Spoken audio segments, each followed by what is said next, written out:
Welcome to the Passive Income Podcast. I am your host, Dividend Dave.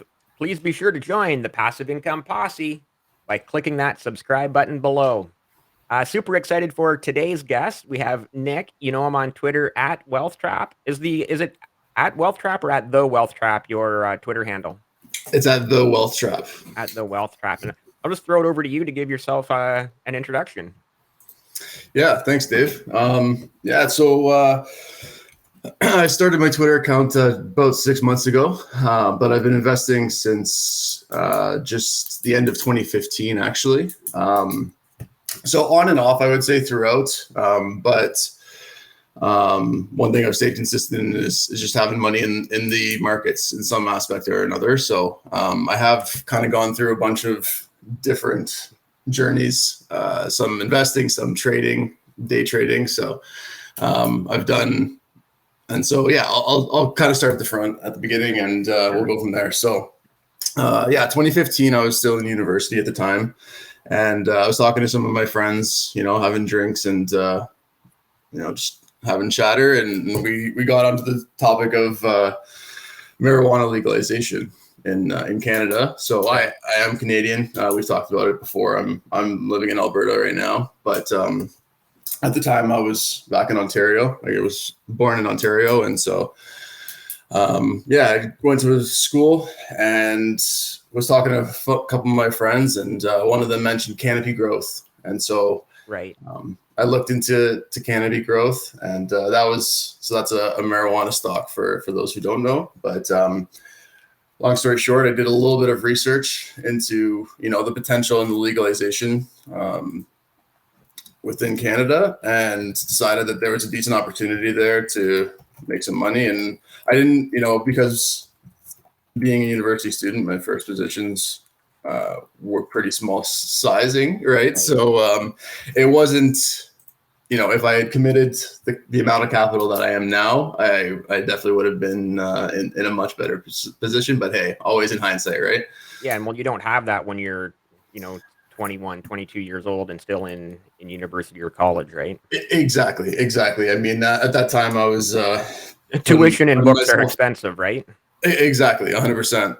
As is the bar scene. So hey, you know what? At the time, I was going quite frequently to the bar. Now it's I've definitely changed my habits. So all that to say, on a student budget, I didn't have a lot, but all that I got started, and it worked out really well. The timing of it.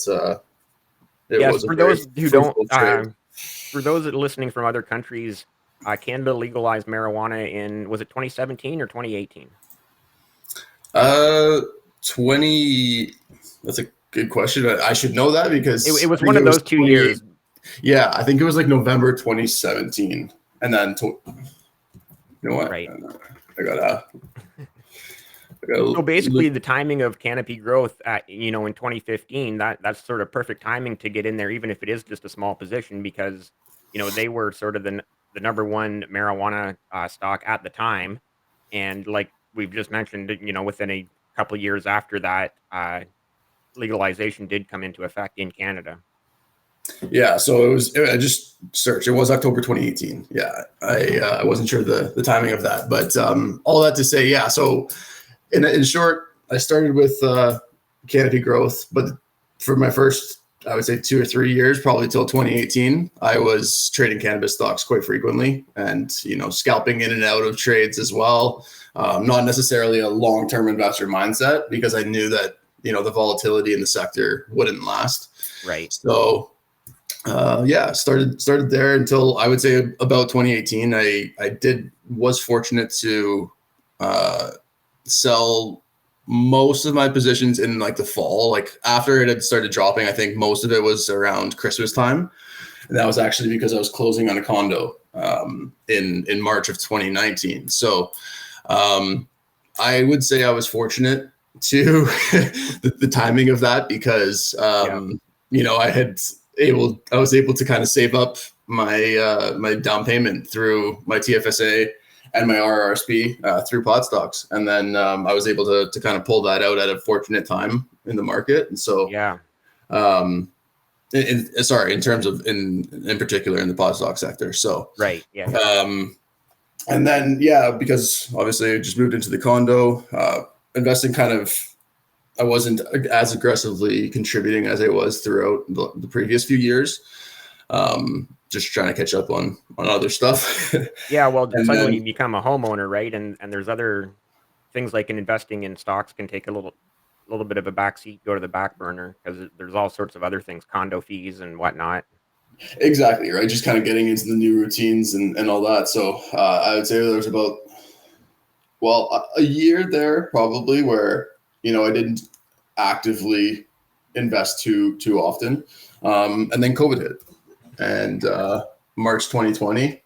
So I work, I'm in sales, and my company went completely remote, like most. I've actually haven't gone back to the office. So, but during COVID, I was,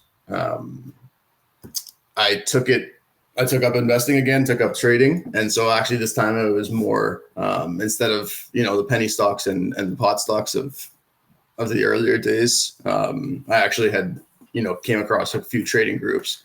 At the time, I started trading penny stocks, but I eventually built up the confidence to start trading options and started doing some options of US stocks.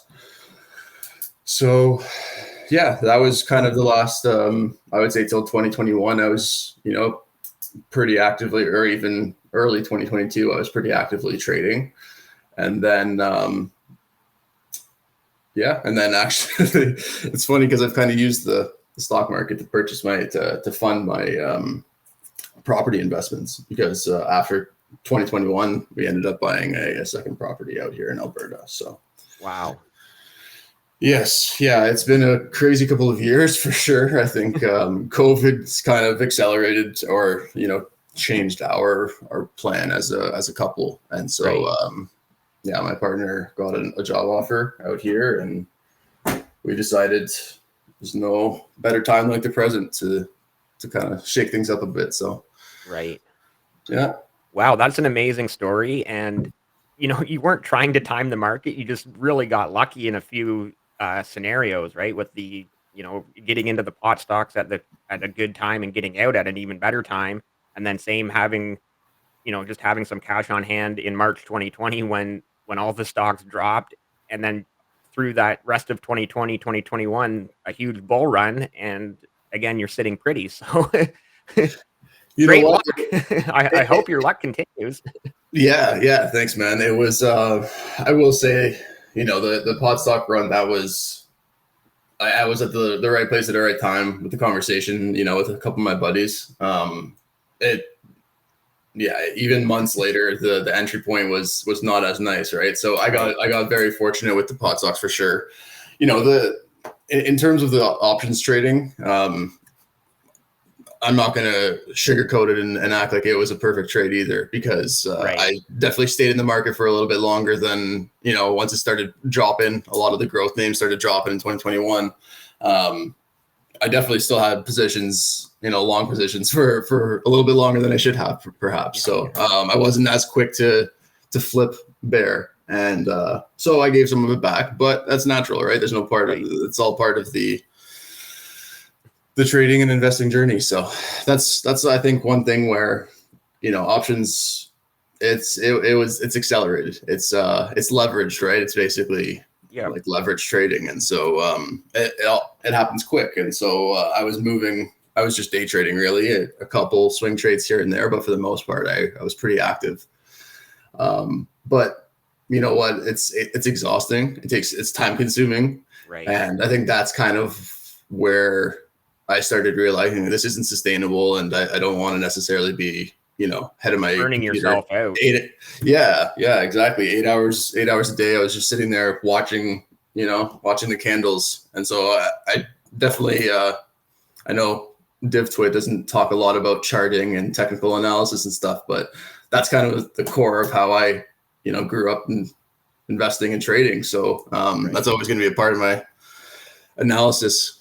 And so, yeah, all that to say, dividend investing, I've now come across it because in the last, I would say, 12 to 18 months, I've had, TD. So I know that is it BNS that you have with your your mortgage with? Yeah, correct. Yeah, Bank of Nova Scotia. Yes, yeah. So you have Bank of Nova Scotia. My mortgage is with TD. So I turn that cash register around. Exactly. So I've had that for a few years. I think since 2018, 2019.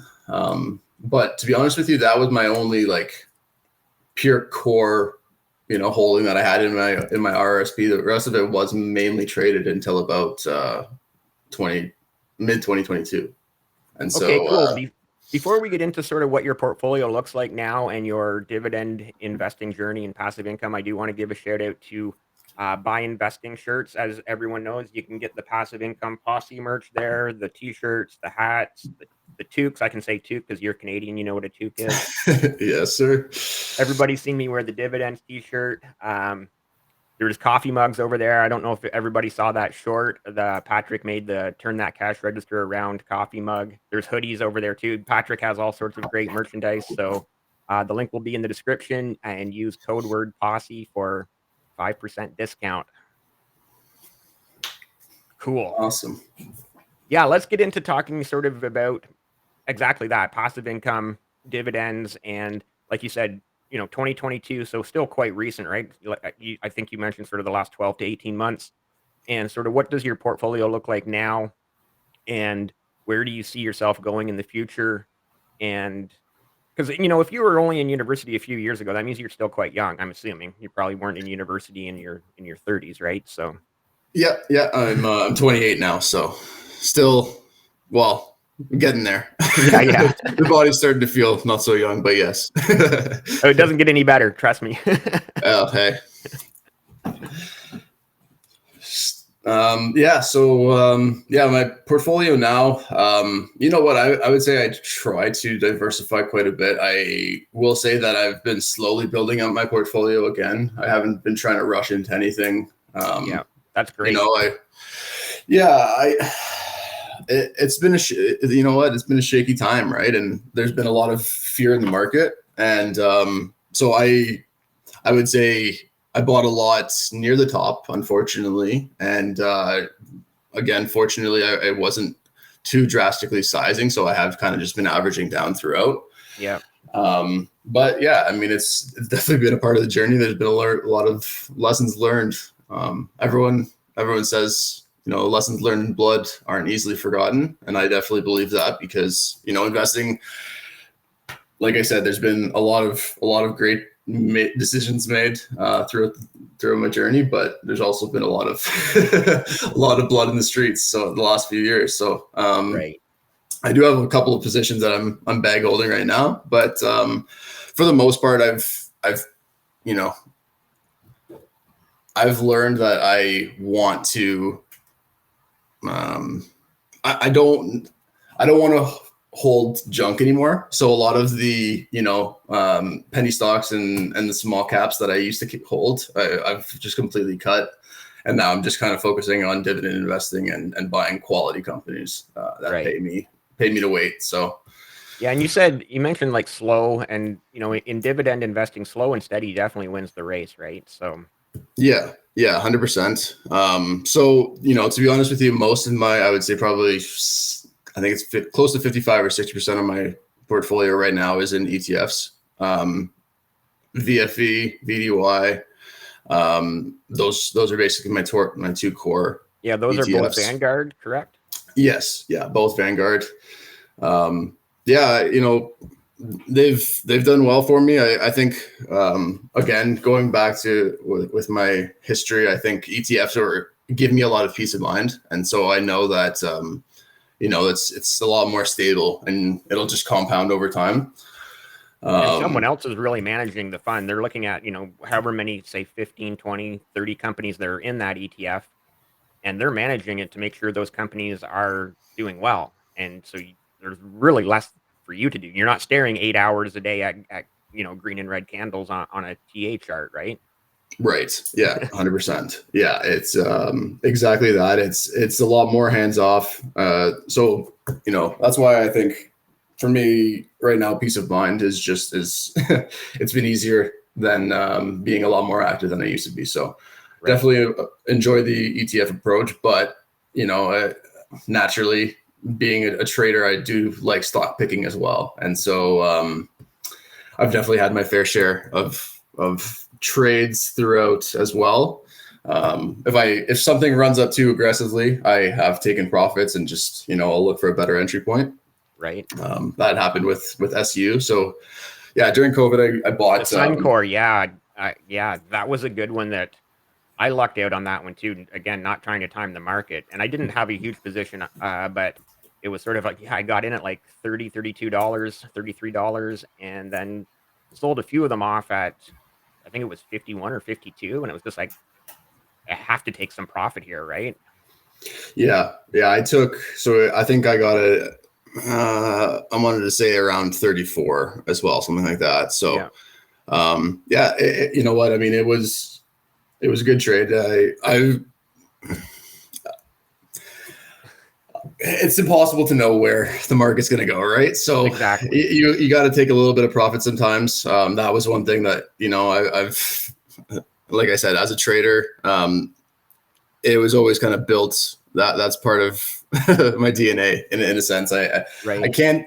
It's hard for me to just imagine holding something forever, and especially I don't think Suncor is going anywhere. No, but when you see those run ups, like, I'm not a trader, but even I saw that run up, going, oh, now is a good time to sell a few of these shares and take the profit, right? Yeah. So I do still hold TRP.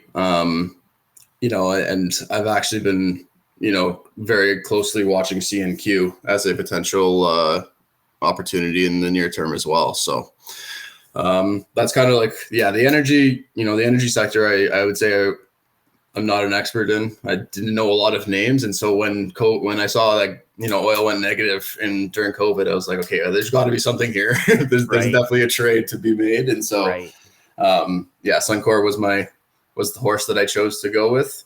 And in hindsight, other returns would have fared better, but all in hindsight, right? Yeah, of course. CNQ, Canadian Natural Resources, if I'm not mistaken. Yes. Sorry, that's correct. Canadian Natural Resources. I like a lot of what I'm seeing on that ticker right now. I'm just looking for a good entry point. So cool. Anything else in the energy sector? You mentioned Suncor and Canadian Natural Resources. So I've had a few utilities over the years. I've kind of cut back that right now. I did have Algonquin earlier in the year and decided to cut that because, the dividend cut. Like I said, I've gone through the journey of, especially small caps. I've held small caps from the peak to the bottom, and I just did not want to hold something that I wasn't as confident in. I know that Algonquin probably isn't going anywhere in the near term, but the debt was a little bit of a concern to me. So correct. Yeah. Decided to sell that and cut my losses, move on. I think that's understandable with AQN. A lot of people did that. Again, my position in AQN is small, so I just kind of holding steady and kind of see where the long term takes us, right? Because and again, I'm not overly concerned because it is such a small position. Right. Yeah. For me, I really want to start a position on Fortis. Hydro one eventually, but it just keeps on running, and I haven't found a good entry point too. So two great points. I was actually just looking at Fortis the other day, going, "Oh wow, this would be a really great one to add to my portfolio as well." And Hydro one, I'm dollar cost averaging again. So I'm in Ontario, so it's really more turn that cash register around mindset with Hydro one. So I'm not overly concerned with whether it's right now. It's kind of trading between 36 and 38. So if I get it at 37, 36.50, 38.25, it's kind of all the same to me, right? Right. Yeah. No, Fortis definitely. I mean, being an Ontario guy myself, I came out to Alberta, and I had heard of Fortis on like a handful of times, and I didn't realize how the scale of the business, right? So I started diving into it a little bit more, and I said, okay, yeah, they're a serious player. So definitely one that I have on my radar. Because I think it's this year or next. They're at either 49 years of dividend raises. if it, I don't Yeah, I think think they're, they're at 49 this year. yeah. Yeah. So, they obviously have a really good track record. So that's going to be one that I'm looking to add in terms of utilities. I know REITs, you want to, Sure. Sure. I know REITs. You're a big fan of REITs. Again, because I do have exposure, I have 2 properties in the Canadian real estate market right now. I actually haven't had a big presence in REITs historically. Right. I have I'm looking at Granite. Eventually, I'll look to start a position in that, but right now, I do still think there's a little bit more pressure to come on the REIT side. There's, some of the numbers aren't looking the greatest right now. So I'm kind of being a little bit more cautious with my additions, but I do hold RioCan right now. That's actually currently my only REIT holding. I had Smart Centers before, but I've sold off that position since. So yeah. RioCan is definitely my biggest REIT, and it could even be the biggest position in my entire portfolio. So I'm bullish on RioCan. Granite is a good one. Possibly great. When I've looked at it sort of briefly, I don't have it, so I am getting hit hard with some of the office REITs. Obviously, well, yourself included, right? You just work from home and you didn't go back to the office after the pandemic, and so yeah, some of the office REITs right now are getting hammered. Um, but that's just the way it is. Yeah, no, you know what? I mean, that's a great point because that was kind of a deciding factor as to why I went the route I did, right? Knowing that I wasn't going back to the office, I'm like, okay, well, at some point, I think, your investing journey is very personal. And Right. with that regard, I think I was like, the writing's on the wall for me. And so I didn't want to hold too much of my REIT exposure. I did have DRM for a bit, drm.to. Dream. Yep. But yeah, like I said, I've made some profits on it. And for me, it's always comes down to what makes, do I have long-term conviction? And at the time, because of everything that was going on, I had a little bit of profit on that position. I said, you know what, I'll cut it. So right. That's where I'm still trying to have a balance between my old, trader self that is inclined to take profits when you see it. But at the same time too, you want to let your winners run. So that's where I think a lot of the core holdings that I have now are just, long-term companies that I have believe that, in 10, 20 years, they're still going to be here and they're still going to be thriving. So, yeah. And it's nice seeing those dividends roll in, like with the REITs, like RioCan every month, and with, a lot of the others, that quarterly dividend, just let them roll in and let them give you a raise every year. Hopefully they're giving you a raise and not a cut. Yeah, that's sort of the whole idea of dividend investing and passive income, right? yes. Yeah, no, 100%. Yeah, I love the monthly pays are nice. I mean, at the end of the day, we all know the yield is annualized, but 5% is 5%, right? Yeah, exactly, 5%. But it is a little bit more motivating, especially I would say for people just starting out to see it every month as opposed to every 3 months. Yeah. So I think that's why I liked VDY when I was starting dividend investing so much. The yield is obviously generous too, but seeing that monthly motivation, I guess. So that in RioCan is my monthly and A&W actually. So nice. Yeah, I think it's kind of like a psychological thing, just seeing that come in every month, that it's just gives you that little adrenaline, dopamine rush. It's like, oh, there's another, whatever it is, $5, $10, 20, 40, 60, right. 100, whatever it is, right? It just feels great to see it. Yeah, exactly. No, I mean, and that's, again, like I had mentioned, with the second property, I am still building up my portfolio again. So, none of my positions are too significant. Obviously, VFE being my most significant holding, but it's a smaller yield. So it's, again, I have the long-term mindset with those ETF positions. Right. I didn't talk about it, but XEI, another ETF that I've been researching a lot lately, and I like a lot. I like what I'm seeing. I think I like the exposure where VDY is very financials heavy. Yep. I think XEI is a lot more diversified, and but still all the bellwethers of each sector, I would say, in Canada. So definitely like what I'm seeing there. Cool. Off the top, we did sort of mention the Canadian banks, TD and Bank of Nova Scotia. Let's circle back and talk about any of the other Canadian banks that do you have in your portfolio or you're thinking of adding in the future? So I don't have any others currently, just TD. Yeah, I've looked at Royal Bank over the years, and it's one of my friends. His account's with Royal Bank, and I talk to him quite frequently, and he's been holding. So he's compounding his dividends quite nicely. He's been holding that position for I think 6 years now, and so he's happy with it. I haven't found a good entry point in a Royal Bank. I've kind of been waiting patiently for that, but right now just TD, and I've definitely had my eyes on EQB. They're more or not a regional, but a smaller player, not one of the big six, but I do definitely see a little bit more upside with them, and I like what I'm seeing with the dividend growth there. So that's definitely one that's on my radar for adding to. And starting a new position. But as of right now, it's just TD. That's actually this is great that, you have this day trading experience. TD is your position. And what's going on with all the shorting of TD right now? Yeah.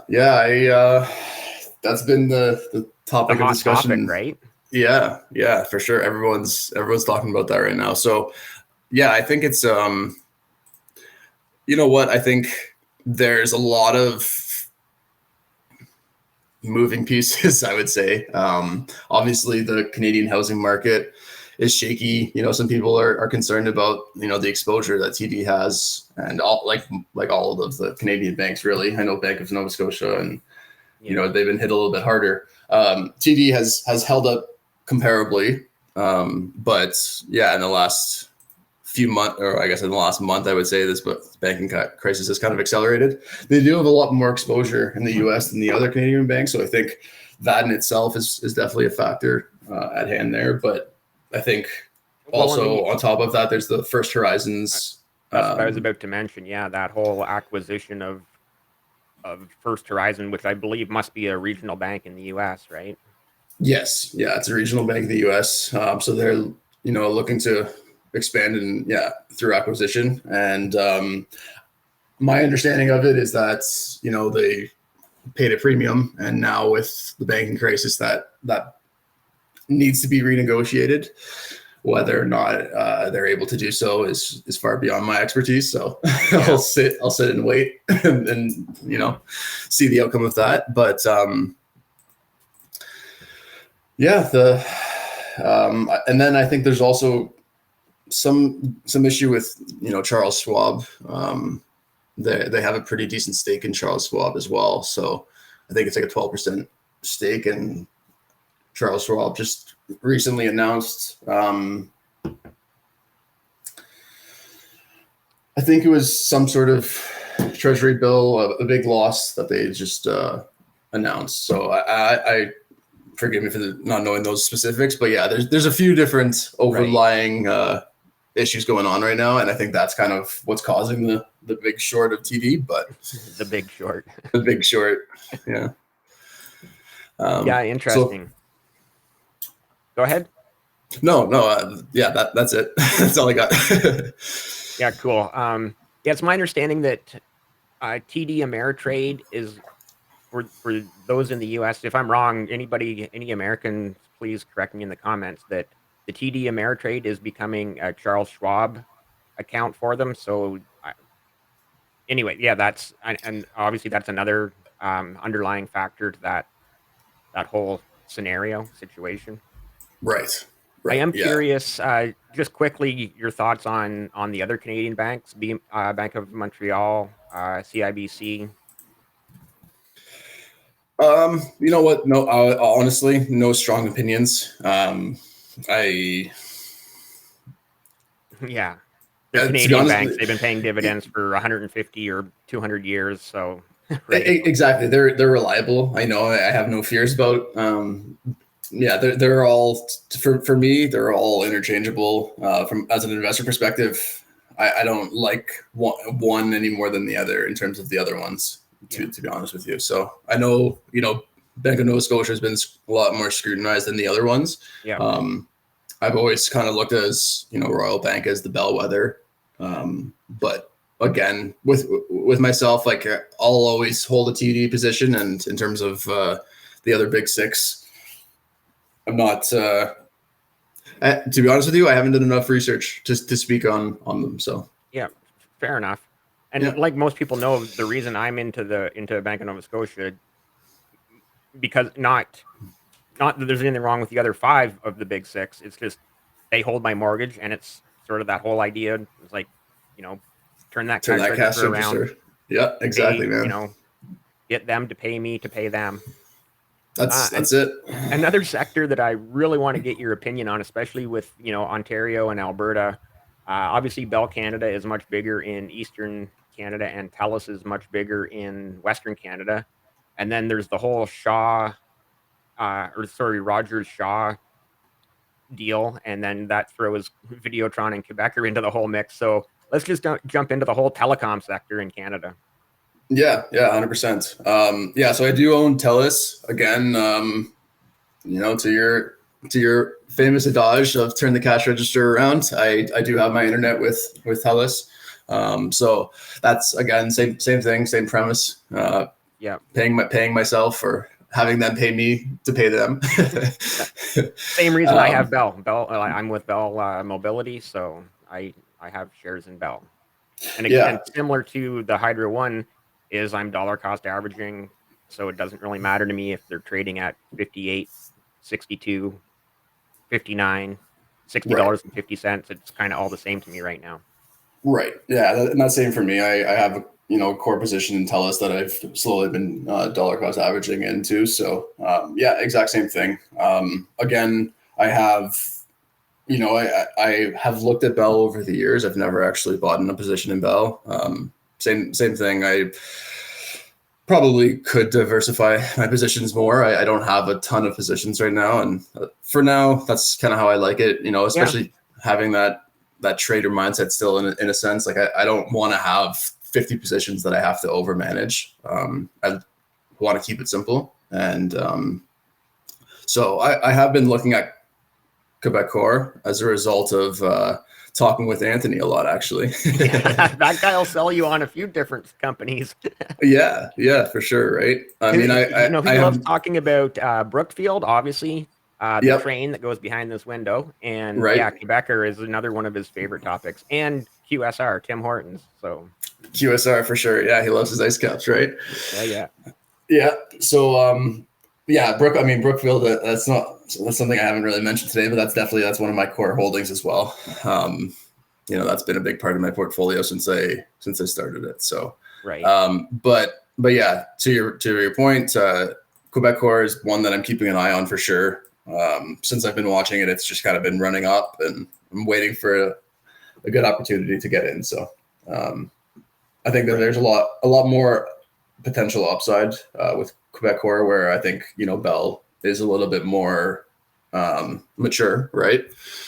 I do think that with Videotron offering that value, because I think that they're with part of the mandate or part of the rules of the new Roger Shaw merger is with Videotron getting Freedom Mobile. Right. They need to offer, I think it was $20 less or something. I don't know if it was $20 or 20% less than like other than the big three offers. Right. So I think that with everything going on right now, Canadians obviously will continue looking to save pennies where they can, and we know that We pay the our most telecom. expensive cell phone rates in the world too, right? I was going to say that. Yeah. So, with that in mind, I think a lot of people try to look for the discounts. And so if Videotron can offer that or freedom, I think that there's still a lot of growth potential. Yeah, I would agree. I think that Quebecor / Videotron is going to become the biggest winner of this Rogers acquisition of Shaw. I mean, obviously Rogers is going to do well out of it as well, I believe. All of a sudden they have all of the Shaw Communications properties that are it's sort of more of the cable and the media side of it, which Right. will put them more into direct competition with Bell Media as well. But I think at the end of the day that Freedom Mobile, all of a sudden Videotron becomes a national carrier, and instead of just three options, now you have four, right? And like we Yes. both mentioned, very high cell phone rate bills here for us Canadians, and so anything you can do to save a couple pennies on that. 100%. No, exactly. That's my sentiment as well. So I think, yeah, like you said, I agree with that. Yeah. Yeah, fair enough. Yeah. You mentioned A&W as well, so I'm kind of curious because I have a couple of sort of those types of consumer discretionaries as well. I have Pizza. Anything else Yeah. in sort of the food sector? I saw a tweet the other day, and I remember seeing you had posted Pizza before. Yeah, I had looked at that one as well. I had looked at that the keg. There was a few other monthly payers. Personally, I'll lead at A&W, and so for me, it was again just kind of going into the premise of invest in what you know. Yeah. I was in the drive-thru. I'm like, I wonder if A&W is a publicly listed company, and pulled out my phone quickly, had to Google it, and then you're buying shares like in between your teen burger bites. exactly, yeah, that's exactly what I did. So again, that's not a huge position, but it's been steady. I'm just letting it do its thing. So Yeah, A&W has been on my watch list since it was trading at like between $10 and $12, and I never pulled the trigger. And obviously now I'm kicking myself for not doing that because it's trading now at what, 36 or so, and yeah, paying that monthly dividend that entire time. So right, yeah, no, that's a you know hindsight is what? 2020. Always, man. And like you always say, you can't catch them all, right? So Yeah. it's I think that Pizza has been doing fairly well. I think they offered decent yield too. No. Yeah. I'd have to look up the exact yield, but yeah, it's decent. And well, the actual percentage yield has gone down a little bit because obviously, through 2020, 2021, when people were going out to eat less, even though pizza was still being delivered and whatnot, but a lot of those share prices went down, and since then they've recovered. And I was lucky again, not trying to time the market, just almost thinking I was a fool buying restaurant shares in late 2020 when the world's closed. And but yeah, since then they've recovered, and yeah, paying a nice I want to say it's 8 cents per share monthly, something in that range. So Okay, nice. Yeah. I mean, again, those are monthly payers too. So it's always nice to those I always call them food, but yeah, discretionary. yeah, consumer I don't discretionary.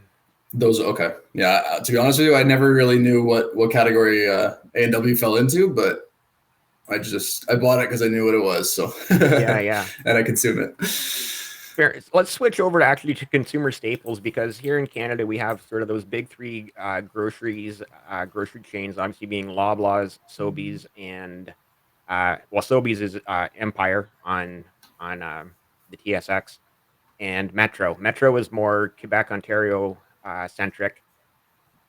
There's been a lot going on with the groceries in Canada, with inflation, with those three CEOs being called to test or to is it testify? Is that correct? Is the correct Testify. Yeah, I terminology? think.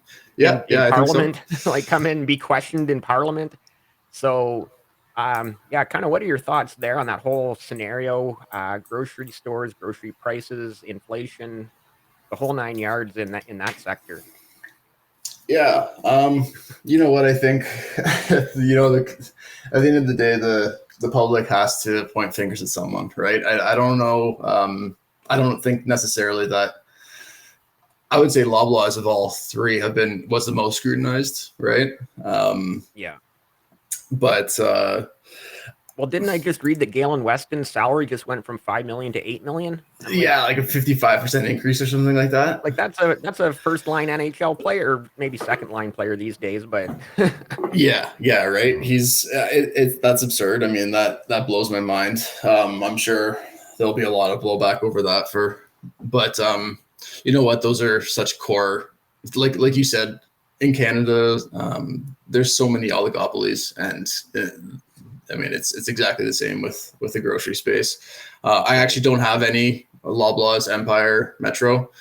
Um, yeah, I don't have any either. Yeah, I've looked at Empire recently a few times. Not inclined yet to buy it. So keeping an eye on the space, but yeah, right now, I mean, Loblaws it's had a crazy run the last few years. It's obviously for any shareholders that have been holding, it's very definitely a very fruitful stock. Just haven't found the opportunity to get in yet. So yeah, same. So I've had Metro on my watch list since it was trading around 55, maybe $56, and it's now I might be over 70. And again, hindsight 2020, but you can't catch them all. So right.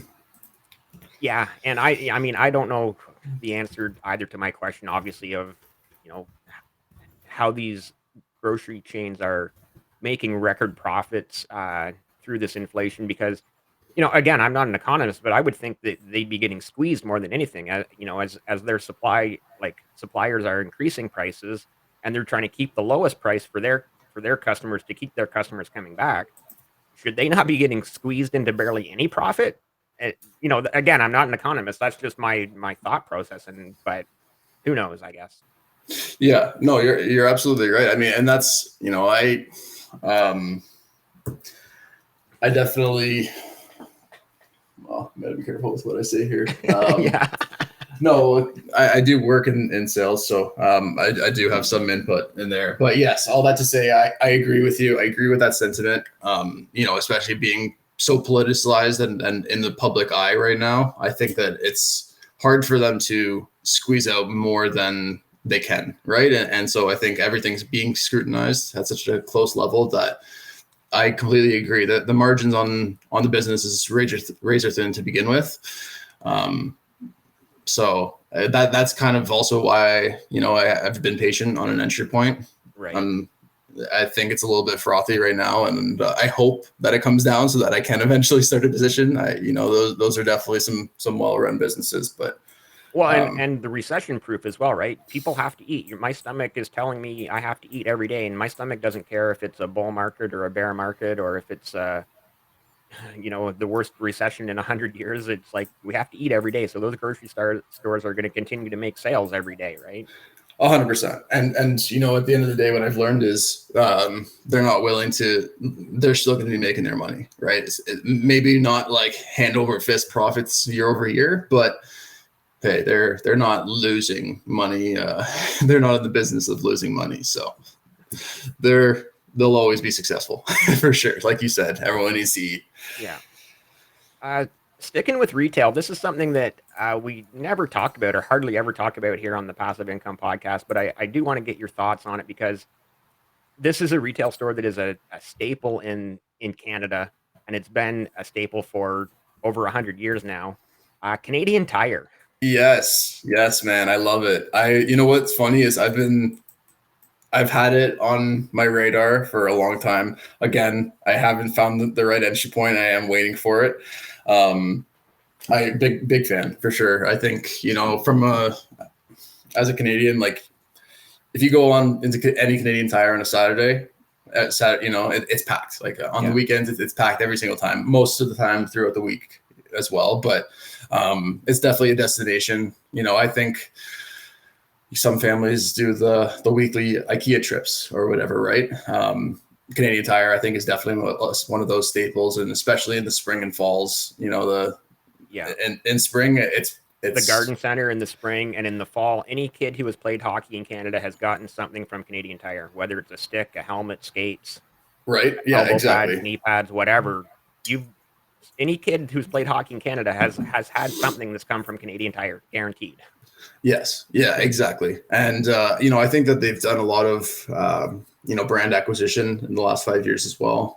Right? I think Yeah, the Marks Works warehouse and Sport Check, Hallie Hansen is there like the clothing, the private label clothing line. But yeah, and then Sport Check, Marks Work Warehouse. I mean, that exposure too. To be honest with you, I mean, I'm not crazy about. I don't know how much tremendous value in itself Sport Check carries, but I think it rounds out their portfolio well and their exposure. So yeah, no, I'm definitely a big fan of Canadian Tire. I think, and definitely something on the radar that I think is under talked. It's not talked about enough for sure. Yeah, that's what sort of what I've just mentioned is we hardly ever talk about it here, and I do want to start talking about it more because it's been on my radar for quite a while, and it is, like you said, it's basically a staple in the Canadian, not just the Canadian economy, but the Canadian mindset, right? Every town, every city has a Canadian Tire, like everyone. 100%. No, you're absolutely right. No matter where you go, whether it's a small town or a big town, there's a Canadian Tire there for sure. So yeah. The city I live near is only 50,000 people, and the Canadian Tire is actually quite large for a city that size. Right. Their retail space is, I would say that's, one of the biggest things is their stores are so massive. Their REITs must do very well. Cause I know that there's also a Canadian Tire REIT. Right. Did you know? I think it's CTR. I forget exactly. Yeah. I've looked at it. I haven't looked at it in a long time. So yeah. I can't remember the ticker right now. But I know that there is also a REIT, which I found interesting. But yeah, I'll definitely, CTCA, I think it's yielding around 4% or just below that right now. So keeping that on the radar for sure. Cool. One last thing before I pull up your linktree. Since Anthony has been influencing you, let's talk about the railways, because I know he loves the railways. So you must have some thoughts on CNCP. Yeah. You know what? I mean, like Anthony always says, I don't have either, don't have a position in either.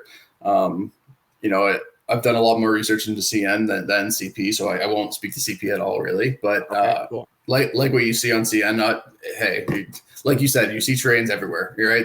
They're across the country. They're the backbone of this, of this country. So, don't see rail going anywhere, but again, just hasn't found a good opportunity to get in. To be honest, I know you've mentioned it before too. The yield isn't superly attractive, right? So that's another thing I'm not jumping or running to get into a position there. But again, it's a steady compounder. It's not going anywhere, and I wish I could have owned it. Yes, very wide moat. Yeah, they definitely there's a lot to like in that, for sure. Nobody's coming along outside my window and building another set of tracks. No, that's for sure. So yeah, nothing bad to say. There's steady compounder for sure. I don't have any positions, unfortunately. I wish but I'm looking for the opportunity. I'll be patient with it. Cool. Before we sign off, I'm just going to quickly bring up your link tree if you want to sort of talk through this and some of the things you have going on here. Yeah, you know what?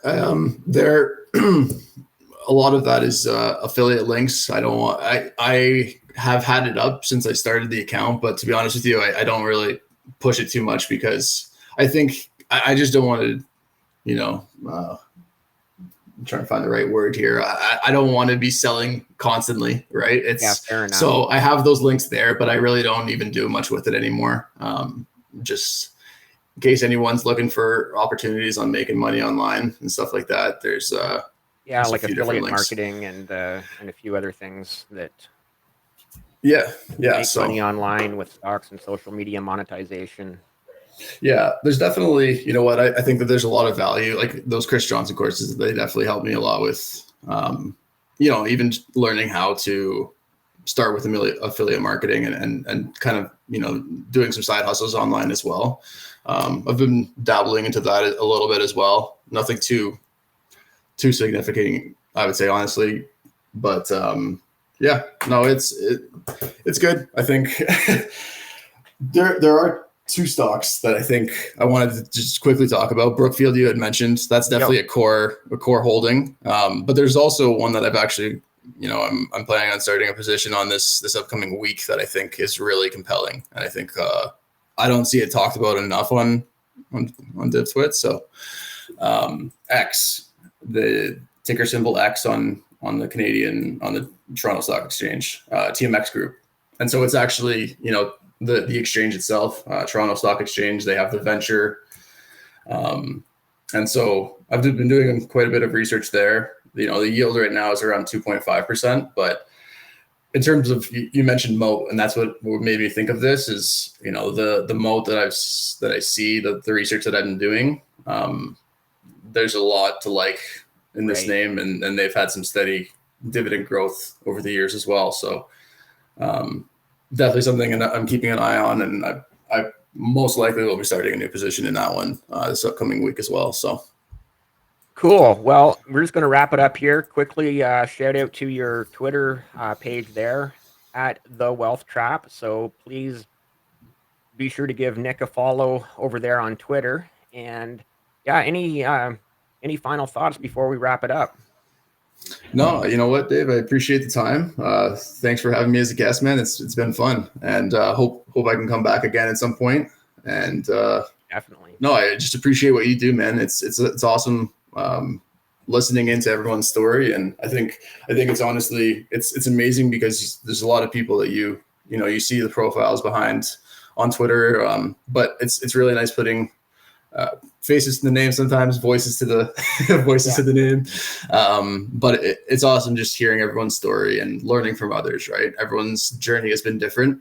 Definitely. And it's always fun, hearing people's perspectives, their opinions on it. So yeah, and that's appreciate what you do, man. Yeah, thank you so much. I appreciate that so much. And that's one of the most favorite things that has kind of happened here on the Passive Income Podcast is me just getting to listen to all these different stories, different strategies, different paths, different journeys. And, it's just been amazing talking to each and every guest, yourself included, obviously. And yes, I will definitely have you back, hopefully maybe for one of the live stream panels. Those are always a lot of fun, getting a few people in a sort of 100%. A round table. And with that said, thank you again so much for spending some of your time with me. And if you're still watching nearly 55 minutes later, or well over 50 minutes later, you know the rules. You have to subscribe. Just hit the subscribe button. Like and subscribe, guys. Exactly. Like and subscribe.